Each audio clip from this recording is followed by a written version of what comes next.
तब बच्चों बहने वाली धारा कितनी है, आई प्रत्यावर्ती मान लेते हैं बच्चों, ये है 0.24 एम्पियर।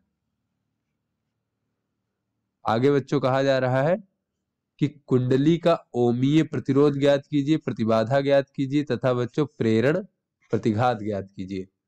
और अगर प्रत्यावर्ती धारा स्रोत की आवृत्ति 50 साइकिल पर सेकंड हो तो कुंडली का प्रेरकत्व कितना होगा तथा वोल्टेज एवं धारा में कलांतर कितना होगा बच्चों, ये हमें बताना है।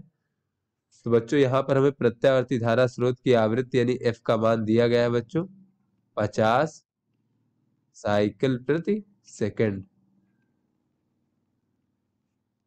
तो चलिए बच्चों अपने प्रश्न को हल करते हैं। तो बच्चों हमें पता है कि दिष्ट धारा स्रोत की स्थिति में जो धारा होती है बच्चों, धारा आई बराबर वो वोल्टेज यानी विभवांतर V भागे बच्चों केवल उसका ओमीय प्रतिरोध इस प्रकार से होता है बच्चों, क्योंकि प्रेरकीय प्रतिघात जो है वो दिष्ट धारा की स्थिति में हमने मूल अवधारणा में देखा प्रेरकीय प्रतिघात का मान 0 होता है, क्योंकि बच्चों दिष्ट धारा में कोई भी आवृत्ति नहीं होती, आवृत्ति का मान 0 होता है क्योंकि वो स्थिर रहता है, समय के साथ परिवर्तित नहीं होता। तो यहाँ से बच्चों हमें ओमीय प्रतिरोध बच्चों प्राप्त हो जाएगा इस प्रकार से, ये हमारा प्रतिरोध होगा ओमीय प्रतिरोध। बच्चों ओमीय प्रतिरोध R बराबर हो जाएगा हमारा, ये जो बच्चों दिष्ट धारा का विभवांतर है भागे बच्चों बहने वाली धारा दिष्ट, इस प्रकार से। तो यहाँ पर बच्चों दिष्ट धारा का विभवांतर 120 वोल्ट और बहने वाली धारा 0.40 एम्पियर। तो बच्चों जब इसको हम हल करेंगे तो बच्चों ये प्रतिरोध हमें प्राप्त हो जाएगा 300 ओम। ये बच्चों हमारा ओमीय प्रतिरोध का मान हो गया। आगे चलिए बच्चों देख लेते हैं। तो प्रत्यावर्ती धारा स्रोत की स्थिति में लिख लेते हैं, प्रत्यावर्ती धारा स्रोत की स्थिति में तो बच्चों ये हमारी जो धारा है प्रत्यावर्ती धारा आई प्रत्यावर्ती, ये बराबर हो जाएगा बच्चों हमारा प्रत्यावर्ती वोल्टेज भागे बच्चों परिपथ की प्रतिबाधा जिसे हम Z से प्रदर्शित करते हैं। तो यहां से बच्चों प्रतिबाधा Z बराबर हो जाएगा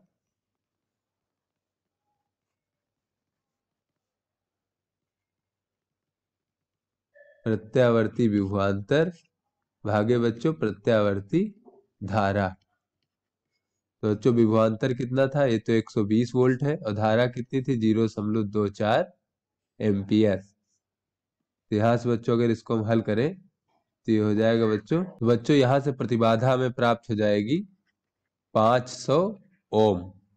बच्चों ये हमारी प्रतिबाधा Z का मान हमें प्राप्त हो गया। आगे बच्चों में क्या ज्ञात करना है, बच्चों ये ओमीय प्रतिरोध और प्रतिबाधा का मान ज्ञात हो गया। आगे हमें ज्ञात करना है कि प्रेरण प्रतिघात कितना है। तो बच्चों हमें पता है कि प्रतिबाधा Z बराबर होता है वर्गमूल प्रेरण प्रतिघात का वर्ग धन बच्चों ओमीय प्रतिरोध R का वर्ग। तो यहाँ से अगर हम प्रेरण प्रतिघात का वर्ग देखें बच्चों तो ये हो जाएगा प्रतिबाधा का वर्ग ऋण बच्चों R का वर्ग। तो बच्चों प्रतिबाधा का मान कितना है 500, तो 500 का वर्ग करेंगे बच्चों तो ये हो जाएगा 25 और गुणे बच्चों इसको हम लिख सकते हैं 10 की घात 4। ऋण बच्चों R का वर्ग करेंगे तो R हमारा 300 ओम है तो ये हो जाएगा बच्चों 9 गुणे 10 की घात 4। तो बच्चों ये हो जाएगा हमारा 16 गुणे 10 की घात 4।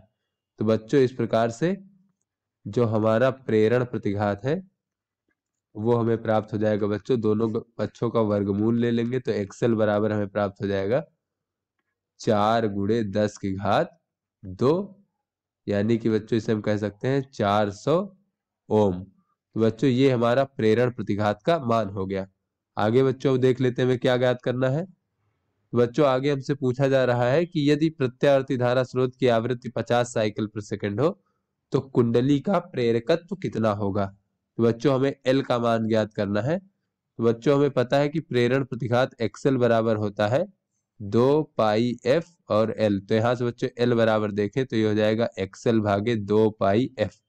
तो बच्चों XL का मान अभी हमने ज्ञात किया है 400 ओम है। तो बच्चों यहाँ पे मान रख देते हैं 400 भागे 2 गुणे पाई का मान होता है बच्चों 3.14 और F का मान कितना है 50।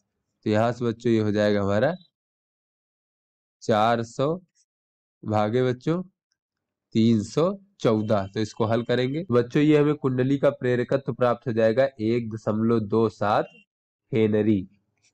आगे बच्चों हमसे पूछा जा रहा है कि वोल्टेज तथा धारा में कलांतर कितना होगा बच्चों। तो वोल्टेज और धारा में कलांतर अगर फाई हो तो कास फाई बराबर होता है बच्चों ओमीय प्रतिरोध भागे परिपथ की प्रतिबाधा। तो बच्चों यहाँ पर अगर हम वोल्टेज और धारा के बीच में कलांतर देखें, वोल्टेज और धारा के बीच कलांतर, और बच्चों ये एल क्या था हमारा, ये हमारा था प्रेरकत्व। इस प्रकार से बच्चों ये कलांतर, इस प्रकार से अगर हम कास फाई देखें तो आर का मान बच्चों कितना था। तो आर का मान है हमने ज्ञात किया यहाँ पर 300 ओम भागे बच्चों जेड का मान कितना है, जेड का मान है बच्चों 500 ओम।